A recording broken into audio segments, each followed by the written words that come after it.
बात करेंगे टिकटों को लेकर के, किस तरीके से तमाम राजनीतिक पार्टियों में उम्मीदवारों के चयन को लेकर के माथापच्ची हो रही है। बात कर ले बीजेपी की, तो कई कई उम्मीदवारों ने अपने नाम भेजे हैं टिकट के दावेदारों ने कि उनको टिकट मिल जाए। इसी तरीके से कमोबेश कांग्रेस में भी यही हाल है। तो आखिर क्यों टिकटों में देरी हो रही है? जब आला कमान को ही टिकटों के नाम तय करने हैं तो क्यों नहीं टिकटें उनको दी जा रही?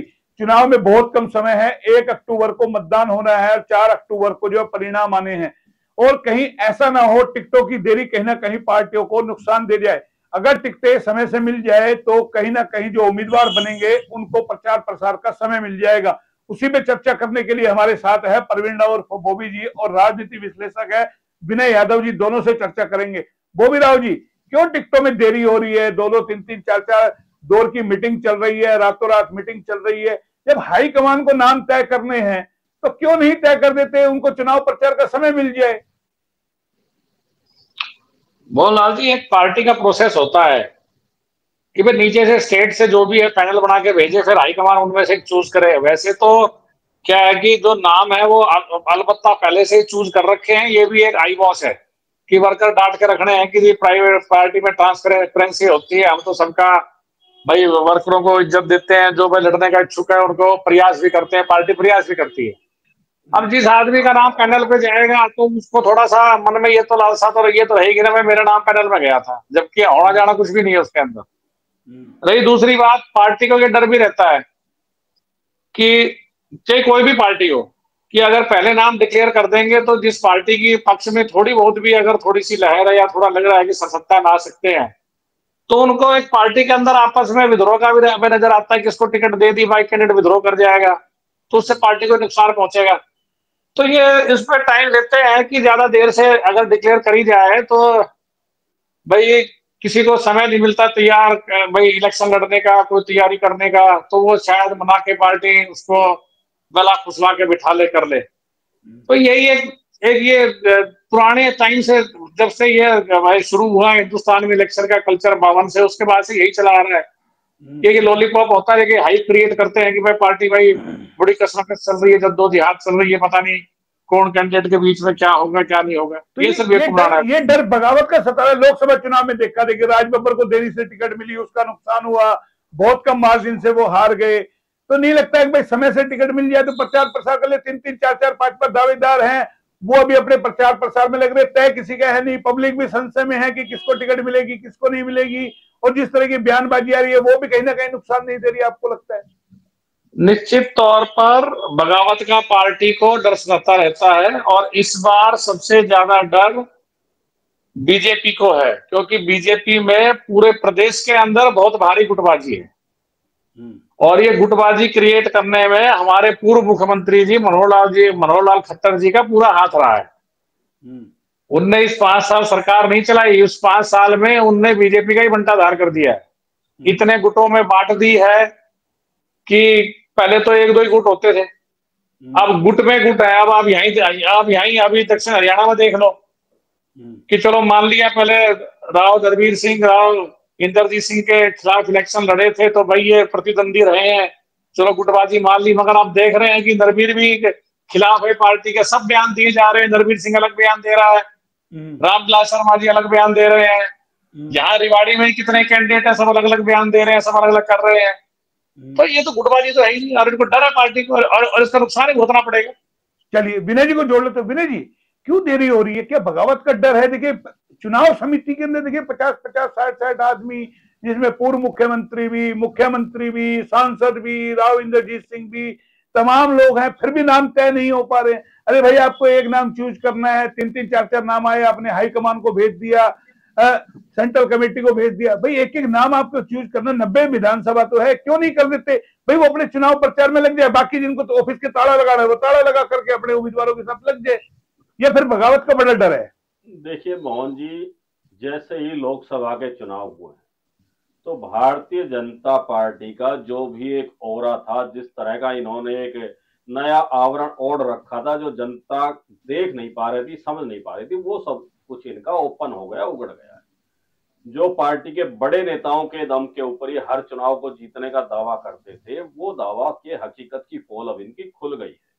अब उसी चीज का डर इनको अपने जो विधानसभा चुनाव होने जिन भी स्टेट्स के अंदर, उनको ये डर बहुत भारी सता रहा है भाजपा के नेताओं को, कहीं ऐसा ना हो जिस तरह लोकसभा चुनाव में हाल हुआ है वही हाल कमोबेश इनका विधानसभा चुनाव में हो।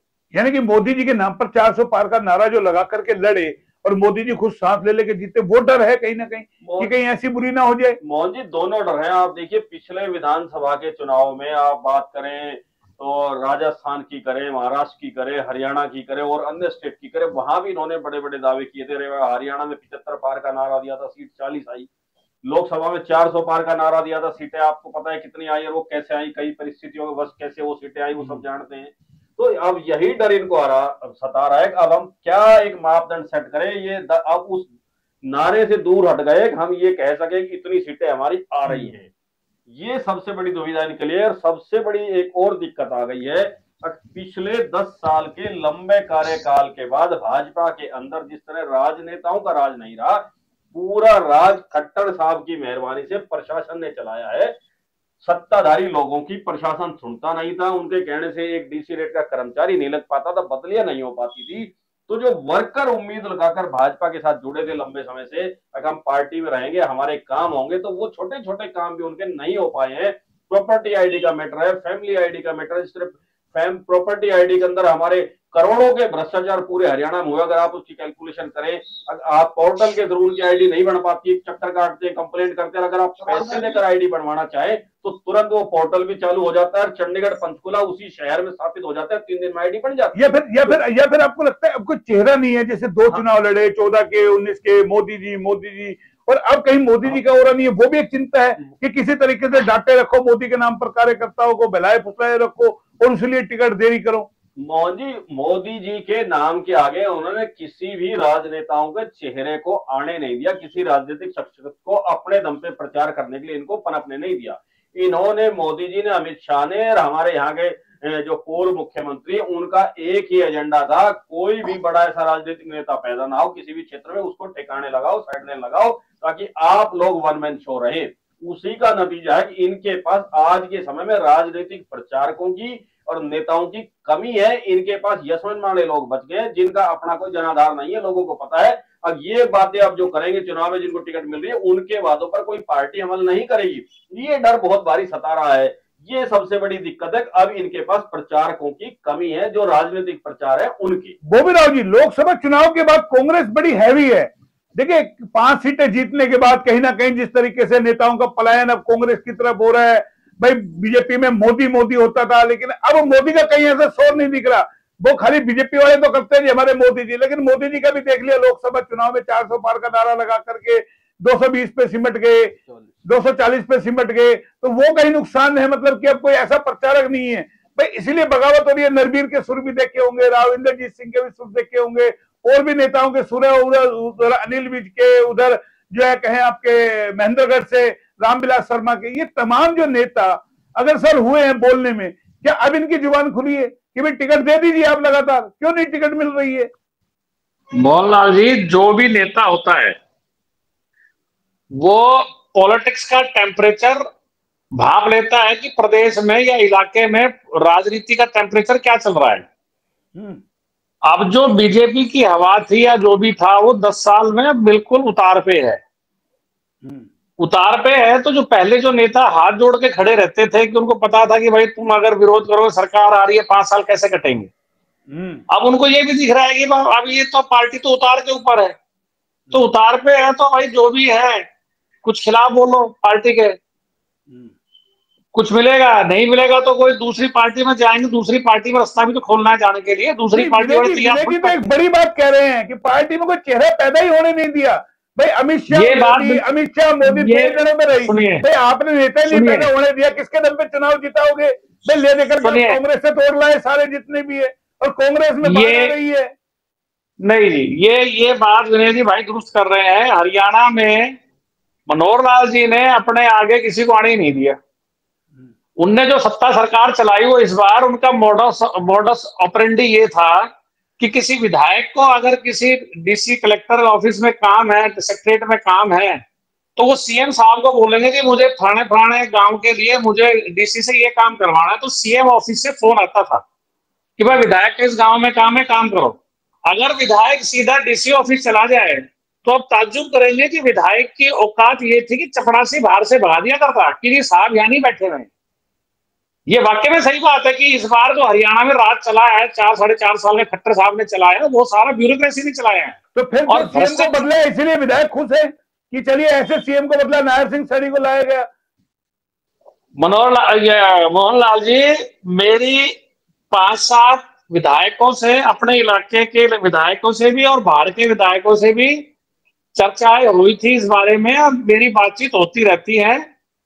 वो सब बड़े खुश थे। वो तो अब मतलब कि ना कहने के उसमें कि कहना मत जी हम खराब हो जाए, वो कहते थे पार्टी का बेड़ा खड़ा कि मनोहर खट्टर जी ने कर दिया। इतनी खराब स्थिति नहीं थी, भ्रष्टाचार चरम सीमा पे पहुंचा है, खट्टर साहब ने पहुंचा। अब आप देखिए, फिर हैट्रिक नहीं लगा सकते हरियाणा में? नहीं, सुनिए अब आप देखिए कि एसएस बोर्ड का चेयरमैन छापा मारती है विजिलेंस, 20 करोड़ के साथ अरेस्ट होता है, ऑफिस से 20 करोड़ रुपए होते हैं, उसको पकड़ लेते हैं, अरेस्ट कर लेते हैं। खट्टर साहब से पूछते, खट्टर साहब कहते नहीं भ्रष्टाचार कहीं नहीं हुआ रहा। तो भाई वो 20 करोड़ रुपए चेयरमैन के दफ्तर में आए कहां से? वो उनने बट्टे खाते डाल दिया सारा केस। बनवारी लाल का एसीबी के जो हरियाणा के चेयरमैन थे कपूर साहब, उनने प्रेस कॉन्फ्रेंस करके कहा था कि ये घोटाला 200, 250, 300 करोड़ से ऊपर भी जा सकता है। हमने इतने आदमी पकड़ लिए, इतने कर दिए। खट्टर साहब ने अपने मीडिया में आए दिया नहीं, ये तो कुछ लाखों का है, ऐसा कुछ नहीं है, कर्मचारी लोगों ने घपला कर दिया। प्रॉपर्टी आईडी के लिए आप ताज्जुब करेंगे, परसों ही माननीय जो अपने यहाँ पे वो लगे हुए हैं, लोकायुक्त लगे हुए हैं, लोकायुक्त ने ऑर्डर किया है, मुकदमा दर्ज है यासी कंपनी के ऊपर कि 650 करोड़ के लिए जितने सरकारी अफसर उस दौरान थे, डीसी थे, आईएएस थे, जिनने सिफारिश की थी या पैसे रिलीज कर दिए थे, उन सबको फॉलो कर दिया। परसों ही डेट थी, शुक्रवार को डेट थी, शुक्रवार की हेयरिंग थी, उसे बुला लिया सबको। अब वो 650 करोड़ यानी कि मोटी मलाई का खेल हुआ है, और एक तरफ कहते हैं नो खर्ची, नो पर्ची, नो खर्ची। ये सब बकवास की बातें हैं, कुछ नहीं है धरातल के ऊपर, बकवास की बात है। जितनी लूट इस सरकार ने मचाई, 10 रुपए का काम 100 रुपए पहुंचा दिया। प्रॉपर्टी आईडी का आपका क्या क्या खेल हुआ है भाई? आपको परेशान करना है, आपका घर का रकबा 200 गज का है, इनने चढ़ा दिया 180 गज का। आदमी 180 गज का ठीक करके आया तो फिर उसका मकान का नंबर गलत चढ़ा दिया। तो ये सारे के सारे पैसे जिसके, अब आप रेवाड़ी का देख लो, हमें एक छोटा सा जिला है, हमने तो यहीं के मुद्दे उठाए थे। म्युनिसिपल कमेटी के चेयरमैन महाडकैत, रेवाड़ी जिले से एक कैबिनेट मंत्री, वो शोले फिल्म में डाकू गब्बर सिंह था ना, वो यहाँ का इलाके का गब्बर सिंह, सारा इलाका लूट खा गया। तो आप मुझे एक बात बताइए कि जब इस छोटे से जिले के अंदर इतना ज्यादा भ्रष्टाचार हो सकता है, अब आप मुझे कह रहे थे, चर्चा चल रही थी कि कल एक रेस्टोरेंट सील कर दिया। बोला जी मेरी 1 साल पहले की शिकायत थी कि जितने रेवाड़ी में बेसमेंट बने हैं, जितने ये डॉक्टर्स प्रैक्टिस कर रहे हैं, किसके पास एनओसी नहीं है, इनमें आईसीयू नीचे बना रखे हैं, ऑक्सीजन सिलेंडर रख रखे हैं, अगर कोई ब्लास्ट हो गया, कोई मर गया, कितने आदमी मरेंगे? आज तक कोई कार्रवाई नहीं हुई है। मेरी दरखास्त इनने सिर्फ क्या किया कि एक लोग दिखावे के लिए सीएम फ्लाइंग ने हिंदू हाई स्कूल की दुकानें सील कर दी, वीडियो ब्लॉग की दुकानें सील कर दी, किसी बिल्डिंग पे कोई एक्शन नहीं लिया। कल ही मेरे को खबर आई, परसों में बाहर था कि भाई एक रेस्टोरेंट है, उस पर जाके ताले वगैरह लगाए। ये आई वॉश की कहानी है, उससे ही पैसा ले आए होंगे, ये सारे पैसे का खेल। समय का अभाव है विनय जी, देखिए बड़ा यानी कि बड़ा आरोप लगा रहे हैं यार, इस तरीके का भ्रष्टाचार। यही डर है टिकट देरी का, कि टिकट देरी से बांटो, लोग भूल भाल जाएंगे, लेकिन मुद्दे तो सामने आएंगे ना। मोहन जी, भ्रष्टाचार में ये सरकार आकंठ डूबी हुई है। कोई ऐसा महकमा नहीं है, कोई ऐसा विभाग नहीं है जहां भ्रष्टाचार ना दबा पड़ा हो। पहले के मुकाबले भ्रष्टाचार कई गुना बढ़ गया है, इसमें कोई दो राय नहीं है। और भ्रष्टाचार के नए नए तरीके इनके अफसर और इनके जो है राजनीतिक मुखिया वो इजाद करने में लगे हुए, किस दरवाजे से कितना पैसा हम कैसे जनता की जेब से निकाल सकते। भैया बानगी कल का रेस्टोरेंट है, देखिए सील लग गई, वीडियो बन गई, बयान दे रहे हैं, और उसके बाद उसको टाइमिंग दी जा रही है। क्या सील वही जो एमई लगाता है, वही एमई सील खोल देता है? वही 5 साल पहले धारवाड़ा में एक बिल्डिंग पे सील लगाई थी नगर पालिका ने, वो कोर्ट से 2.5 साल में जाकर सील खुली थी, उसका भी यही मैटर था। तो इसमें भी पैसे का मोटा खेल है। आपकी बिल्डिंग नक्शे के अनुरूप नहीं है। अब जो खेल चल रहा है वो सारा खेल ये है, इनको नोटिस दे दिया, नोटिस देने के बाद इनकी बिल्डिंग को रेगुलाइज कर देंगे, पेनल्टी लगा देंगे, बिल्डिंग फिर भी इलीगल बिना उसके सरकारी मापदंड के अनुरूप नहीं रहेगी, मगर खेल अब राजनीतिक दबाव का चल रहा है। आप एक नई बात देखिए, किस तरह इस गलत काम में सारे राजनेता, सभी पार्टियों के जो चुनाव लड़ने के इच्छुक है, कैसे वो बचाव करने के लिए पहुंच जाते हैं। कभी जनता के मुद्दों के लिए, सीवर जाम के लिए, सड़क के गड्ढों के लिए आपने इनको एक साथ इकट्ठे होते देखा है। सब अपने राजनीतिक स्वार्थ के लिए तो वो इसीलिए वो करोड़पति अगर कोई गरीब अगर बना रहा होता, वो एक छज्जा निकाल लेते हैं, खिड़की निकाल लेते हैं, आदमी के तो 4 डांट मार के मुकदमा दर्ज करके सील लगा देते परमानेंट, उसको रात घर से बाहर बितानी पड़ती। तो यहाँ भी लगता है मोटा खेल है, खो भी खेल हुआ है, 5-7 करोड़ का खेल हुआ है, दे दीजिए, सबके पाप डूब जाएंगे। जब नगर परिषद ने पहले इनको 3 नोटिस दिए, तो पहले नोटिस के बाद क्या उनकी जिम्मेदारी नहीं थी वो चेक करें कि सही काम हो रहा नहीं होगा, उसको उसी टाइम क्यों नहीं संज्ञान में लाए। और अब अगर सील लगाई है तो उसके सारे दरवाजों पर सील लगानी चाहिए। दिखावे के लिए एक पे सील लगाए, खोल दिया, 1 हफ्ते का टाइम दे दिया। आपको किस आधार पे आपने टाइम दे दिया? ऐसे घोटाले एक जगह नहीं है, ये तो अब मीडिया में आ गया, पता चल गया जगह जगह लगातार लंबे समय से घोटाले हो रहे। और नगर परिषद तो यही खोप टिकटों के भीतर में सता है। ये यहाँ भी कोई मोटा खेल है कि अगर कोई मोटा पैसा देगा तो उसको टिकट मिलेगी। बिल्कुल बिल्कुल बिल्कुल। देखिए वो नहीं उठा रहे इस चीज पे, वो भी राहुल जी टिकट वितरण में भी यही खेल है, कोई मोटा चंदा देगा पार्टी को, उसको टिकट दे देंगे। छोड़िए कार्यकर्ता अपनी एसटीसी कराइए। मोहनलाल जी, मैंने आपकी एक डिबेट में कहा था कि बीजेपी में टिकट मांगने वाले 80% वो भ्रष्ट लोग हैं जो ये कह रहे हैं कि भाई हम तो मौका चूक गए। जो बीजेपी की टिकट मांग रहे हैं वो 80% आप उनका ट्रैक रिकॉर्ड उठा के देखेंगे तो वो 80% वो लोग हैं कि जिनका पुराना इतिहास ही ऐसे ही रहा है। प्लॉटों पे कब्जा करना, किसी का प्रॉपर्टी कब्जाना, या कोई भर्ती में पैसा खाना, या किसी को लोग वादे करके कोई गलत काम करवाना, सबका ट्रैक रिकॉर्ड ये रहा है इसमें। अब देख लीजिए। चलिए वीडियो लंबा हो जाएगा। विनय जी चलते चलते देखिए, एक सवाल अब खड़ा हो गया, क्या टिकट वितरण में भी कुछ देखा जा रहा है कि कौन मोटा चंदा देगा पार्टी के अंदर, उसको टिकट दे देंगे, चाहे को किसी कहीं से भी निकल करके आए। यानी कि सब अब राजनीति सिर्फ पैसा कमाने का जरिया हो गई, मतलब किसी को राजनीति में समाज सेवा से सरोकार नहीं। देखिए मोहन जी, जब से राजनीति के अंदर पूंजीपतियों की, बड़े बड़े संस्थान के मालिकों की एंट्री हुई है, तब से राजनीति भी एक सेवा की वजह, एक व्यवसाय, एक प्रोफेशन बन गया है।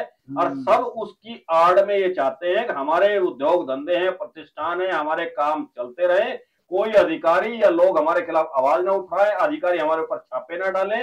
उसकी आड़ के अंदर जनता के हित के लिए कोई काम नहीं कर रहा है, केवल निजी हित के लिए सब लगे हुए हैं। बड़े बड़े पूंजीपति टिकट मांग रहे हैं, गरीब आदमी की तो औकात भी नहीं है अब वो टिकट के लिए अप्लाई कर सके। और पार्टी उसको टिकट देने के लिए सोचे भी, पार्टी भी ये सोचती है कि इस आदमी का फाइनेंशियल क्या स्टेटस है, क्या प्रोफाइल है, कितना फायदा पार्टी से आर्थिक रूप में इसको होगा, और ये चुनाव में कितना पैसा खर्च कर सकता है, उस आधार पर टिकटों का वितरण होता है। देखिए टिकटों में कहीं ना कहीं जो देरी हो रही है उससे एक आकलन निकलता है कि गरीब की कोई राजनीति नहीं है, राजनीति अब रह गई है पैसे वालों की। शायद इसीलिए टिकटों में देरी हो रही है। और जिस तरीके से पूर्व में सरकारें चली है, किस तरीके से भ्रष्टाचार हुआ, ताजा उदाहरण रेवाड़ी का है। 4 मंजिला रेस्टोरेंट बन जाता है बिना नक्शे के, अधिकारी पहुंचते हैं सील लगाने के लिए और फिर टाइम दे दिया जाता है। तो जाहिर है इस तरीके का भ्रष्टाचार किस तरीके से बेसमेंट बने। बोबी राव जी ने तो बड़े विस्तार से बताया कि कैसे लूट मची है, एक तरफ दावा किया जाता है बिना पर्ची बिना खर्ची। जाहिर है जब किसी को मोटा खाने को मिलेगा तो क्या वो 2-2 4-4 रुपए खाएगा। लेकिन ये बड़ा सवाल है, जो टिकटों में देरी हो रही है इसके पीछे भी कोई ना कोई लॉजिक जरूर है। पार्टियों को मोटा चंदा मिलेगा, उसी को टिकट मिलेगी। अगर पार्टियों की मंशा सही होती तो टिकटों का वितरण अभी तक हो चुका होता और कोई गरीब आदमी टिकटों के अंदर मिलता, उनको टिकट मिलती, वो चुनाव लड़ता, पार्टी उसको फंड देती। लेकिन ऐसा नहीं है। आम आदमी पार्टी का हमने चुनाव देखा था दिल्ली के अंदर, गरीब से गरीब लोगों को, चाय वाले को, पान वाले को, उनको टिकट दिया था, पंचर लगाने वालों को टिकट दिया था। जाहिर है ऐसा अभी हर पार्टी के अंदर नहीं है। फिलहाल आप दोनों मेरे साथ जुड़े, बहुत बहुत धन्यवाद। फिर आएंगे नए अपडेट पे, तब तक के लिए नमस्कार।